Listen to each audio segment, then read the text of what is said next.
Yahoo! Hello, hello, hello mga masters! Kamusta po ang lahat? Dito na tayo sa third day natin ng ating daily vlogs sa All About G, the Green Iguana. So ito ngayon ay relaxing mode lang natin kasi wala naman masyadong ginagawa ang ating G. So as you can see po, si G po ay meron siyang nakaupo po siya sa kanyang artificial turf, artificial grass at meron siyang steam. Hindi pala steam, meron pala siyang humidifier na naka-on. Mist pala, hindi pala steam. Kasi yung steam is it's either cold or hot. Pero ito humidifier lang po ito, mist na nagagaling po sa kanyang humidifier. So, ang purpose po nito ay to keep the area humid. Kasi ang mga green iguana ay common po sila sa mga tropical places, mga humid. So, dinadagdagan pa natin to. Dinadagdagan pa natin ng, binobomba pa siya natin ng spray ng tubig. At para mabasa pa lalo ang kanyang turf. Ang turf ay yung artificial grass. At saka yung katawan niya. So aside from the humidifier, ang humidifier huminto na rin. Huminto na rin ang humidifier niya. So ito, bumahan din natin sa baba at sa third at saka second floor ng kanyang bahay. Kasi kailangan talaga maging moist and humid ang kanyang bahay. So habang po tayo ay pupunta sa work, so make sure na sa buong umaga ay magiging humid ang kanyang lugar niya. So ito, kalong natin si G ngayon at paglalaroan na naman natin siya. At I hope na mag-enjoy din si G natin. Kasi si G po ay pag nasa bahay lang po siya at nasa clinic po kami, wala siyang kalaro at wala siyang makikitang tao, kawawa naman siya. Pero at least, I always make sure na at least every week, at least meron siyang 2 to 3 times na kinakarga ko po siya. Kasi importante dyan ay madama niya ang ating human touch and human care. Kasi yan yung pinaka-importante para ma-establish po natin ang tawag na respect and sense of belongingness. Kumbaga, alam niya na ako ang kanyang master. So sense of belongingness at saka yung siya ay mag-submit din po sa akin. Hindi siya yung maging moody. Kasi every time niya makita niya po ako ay alam niya na ako ang nagte-take care po sa kanya. So importante yan to establish ownership and establish trust. So kay G, yan yung pinaka-importante bilang isang pet owner. Especially sa mga aso, mga pusa. Yun ang dahilan kung bakit merong mga aso at pusa na maila sa kanilang mga masters dahil hindi po sila binibigyan ng time. Mas lalo na po ito, yung aking hawak na to, na si G, dahil ito po ay isang reptile at hindi po ito ordinary na pet. So hindi yung kanilang experience po, especially pag captive bred po sila, usually po ay dinalagay lang po sila sa cage at hindi po sila hinahawakan ng kanilang masters, ng kanilang may-ari. So siguro ito isa sa mga tandang-tanda ko pa nung maliit pa ako. Meron po kaming 16 na pusa at 19 na mga aso. So lahat ng iyon ay adopted ng mami ko. Nakatira pa kami sa bahay ng friend ng mami ko noon. Nag-migrate po yung family nila sa Norway. O sa Norway ba yun? I think Norway or US. And kami yung pinatao sa bahay nila. So maliit pa, batang-bata pa ako noon. So kami yung caretaker ng bahay. So ang mga neighbors, kasi alam nila po na kami po ay maawain at pagmahal ang mami ko sa mga pusa at aso, halos linggo-linggo or buwan-buwan ay may mga bagong pinanganak na aso, na tuta at mga pusa sa loob ng pinapasok sa box at iniiwan po sa harapan ng gate namin. So, yun yung dahilan kung bakit dumami yung aming mga pets. Kasi alam nila na pag iniwan nila doon ay tiyak na mabubuhay at maalagaan. Kaya doon siguro po ako na nakadevelop ng sense of care and sense of love and attachment sa mga pets.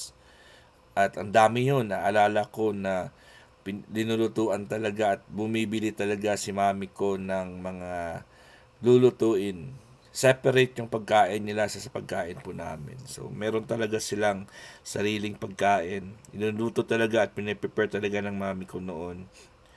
And then, ang pinaka first pet so far na naalagaan ko, hindi pa siguro tawag na alaga, yung ang aking makonsider na first pet na pagmay-ari ko, that was when I was 5 years old, ay isang rooster at saka isang hen. So, yung pangalan nila, alala ko pa, si Ilonggo po ako, si Jutay, at si Dako, parang si Dako at si Jutay ata. Si Dako, meaning Dako is big. Ang si Jutay is gamay, of course small, which is yung tinatawag yung kantang sa kantang Okra, Jutay, di ba? So, yun yung pangalan nila, yung mga pangpares kong manok. So, yung ang nangyari doon, grabe yung iyak ko noon kasi yung babae, yung hen, ay nahulog po sa balon. Nahulog po siya sa deep well. And grabe talaga yung iyak ko noon kasi nahanap ko at hindi naman nila sinabi sa akin na namatay na. Sabi nila nahulog lang daw. Inihintay ko, hindi naman bumalik. Siyempre, bata pa ako, inosente pa ako noon. And then, after 3 to 4 days siguro, yung lalaki, sumama. Tumalon din po sa balon. Yun, wala na akong pet. Yun na, wala na silang dalawa kasi nahulog na silang dalawa. Parang Romeo and Juliet yung istorya ng kanilang buhay, na sumama ang nauna yung babae, tumalon yung lalaki. Romeo and Juliet ang kanilang istorya ng dalawa. Siguro yun, doon ako nagkaisip at doon ko nakuha ang traits ng aking mommy na mag-alaga ng mga hayop, mga pets. And then tandang-tanda ko pa, mga ganong mga taon din, merong malaking ibon na exotic na ibon. Hindi ko lang alam kung ano yung pangalan ng ibon na yun. Malaki yun. May punong mangga po sa bahay na tinitirhan po namin. Doon po siya gabi-gabi nagstay. Doon po siya hanggang sa binibigyan namin ng pagkain. Malaking ibon yun. So, binibigyan namin ng pagkain hanggang sa umabot na ilang buwan ba yan na sa amin talaga siya pumapasyal. Doon siya nakikisilong sa aming mangga, sa punong mangga na yun. Pinakalana namin Kiwi yung pangalan niya, pero hindi nakalimutan ko kung anong klaseng ibon yun. Basta malaking ibon at parang brown and black yun. So, si Kiwi ang pangalan niya. So, bumababa na yun sa lupa pag nandun kami. Kung minsan nakikipag na sa amin, hindi naman siya nagpapahawak, pero malapit na hawakan ng aking ng friend ng kasi ng mami ko noon, kasi siya yung lalaki na sa bahay namin. So, siya yung nakakatandang uncle ko, na kasi ng mami ko yun. So siya yung parang tumutulong sa amin.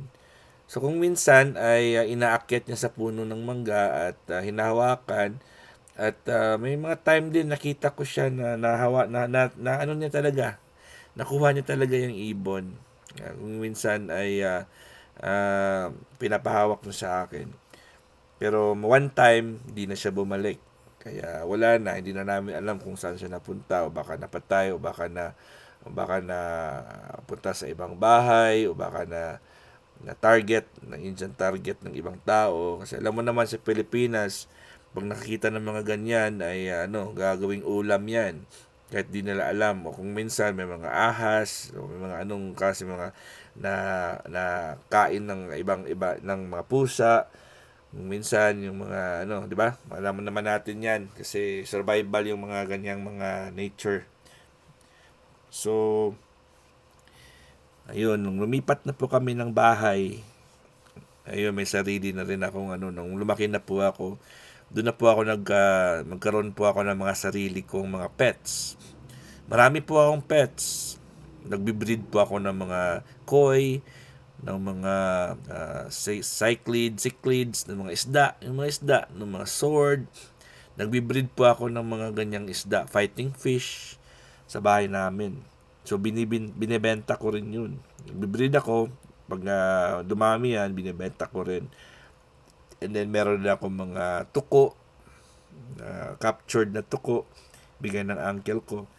Meron din akong ano pa ba yung mga pets ko? Meron akong owl. May binilihan ako ng kaibigan ko na exotic owl po yon. Magandang owl nun, maliit na owl. At ang hindi tumagal po kasi kapag captive bred po siya, hindi siya tumatagal. Yung doon kasi 3 at 4 o 6 na buwan ata sa akin yon. Kailangan talagang subuan. So, bumibili talaga ako ng mga worms, super worms.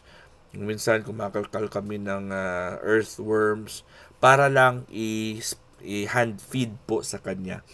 Hand feed talaga. Hindi siya kumakain na ilagay mo lang dyan.